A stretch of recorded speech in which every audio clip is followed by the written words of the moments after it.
ቀይ ባህረኞች ነን። ኢትዮጵያና ቀይ ባህር በታሪክ በደም በሃይማኖትና በጂኦፖለቲካ የተጋመዱ ፈጽሞ ሊነጣጠሉ የማይችሉ የአንድ አካል ሁለት ገጽታዎች ናቸው። ታሪካችን፣ ስልጣኔያችንና የዘመናት ታላቅነታችን ምስጢር የተቀበረው እዚሁ ስትራቴጂካዊ የውሃ አካል ውስጥ ነው። አዎ እኛ የቀይ ባህር ህዝቦች ነን፣ ቀይ ባህረኞችም ነን። ቀይ ባህር ለኢትዮጵያውያን መልክዓ ምድር ብቻ አይደለም፣ የህልውናና የክብር ጉዳይ ነው።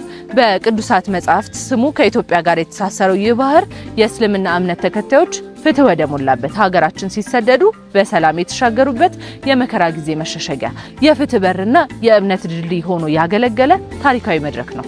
ኢትዮጵያ ከዓለም 4 ታላላቅ ሀያላን መንግስታት አንዷ ለመሆን የቻለችውም ቀይ ባህርን ማስተዳደር በመቻሏ ነበር።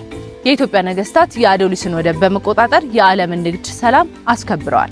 አጼ ካሌብ ታላቁን ሰራዊት በማሰለፍ ባህሩን አቋርጠው በመዝመት የቀጠናውን ደህንነት አስጠብቀዋል። እኛ የባህሩ ተጠቃሚዎች ብቻ ሳንሆን ታማኝ ዘብና ፈርቀዳጆች ነን።